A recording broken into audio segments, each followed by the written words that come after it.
Hey, and welcome to another video on this lovely Saturday morning. All right, so wanted to talk about one of the most difficult things in art therapy. There's a lot, but one of the difficulties that I have is that I'm not a traditional therapist, and I'm not an alternative healer with hands-on healing.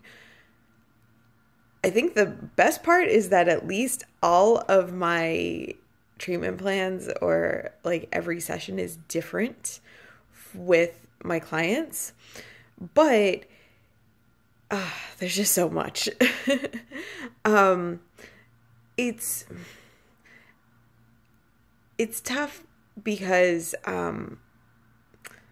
some people really get what I do, and some people really don't. And I live in this world with art therapists who totally understand exactly what I do. And we most likely have very similar educational backgrounds.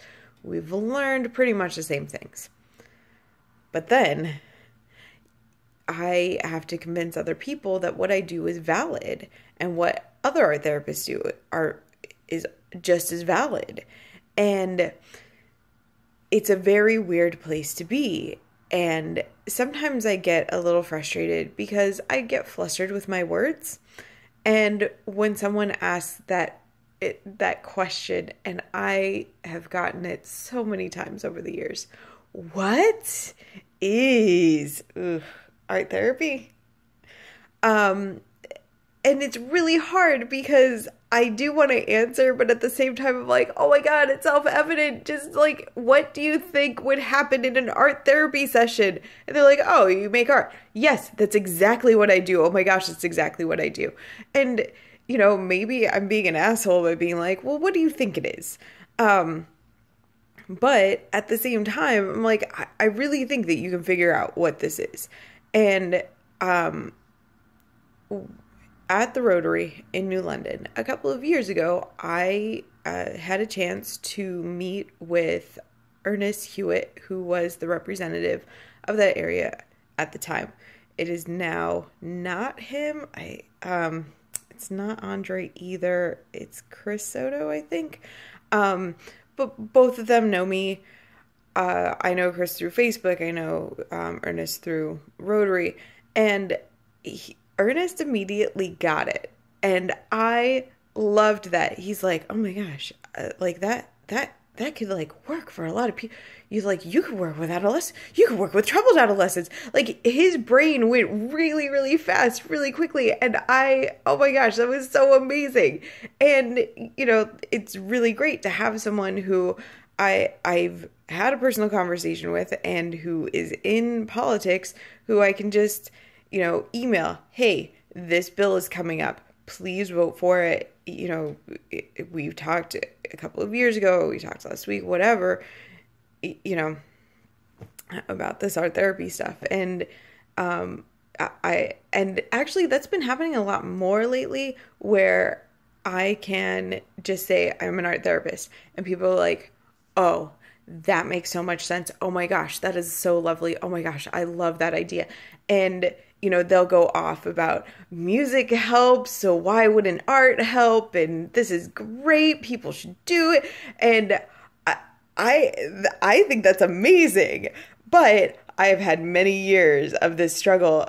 And that was one of actually the reasons why I joined Rotary, because I knew that people just, especially some of the older generation businessmen, and I will say that it's businessmen, don't always, they have to be convinced. They have to put a face to it. They have to put a knowledge and an understanding behind it. But once I can explain, hey, I do the same thing as a therapist, I just have this added bonus of being able to use therapy or art in the therapy session, people get it. They're like, oh, okay, so if someone comes to like a therapist and they're depressed, like art therapy can help them. Yes. Oh, if you have trauma, it helps. Especially, yes. Anxiety, all these other things. It helps. It's great. And it's almost like, oh yeah, I mean, like each thing has its own like reason why you would do art, but there's also very similar reasons. For a depressed and a traumatized person, you would want to do art because it's a way to get the person to feel confident.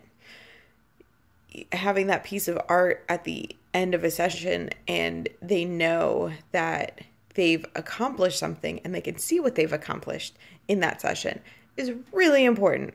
And for people who have trauma, really important sometimes not to talk about stuff, and what they're feeling may be body sensations instead of, just memory flashbacks. So, you may have someone who really needs to express the body sensation without words, right? Because it's kind of stuck. And have that expressed, and then they can kind of see what that is and move forward.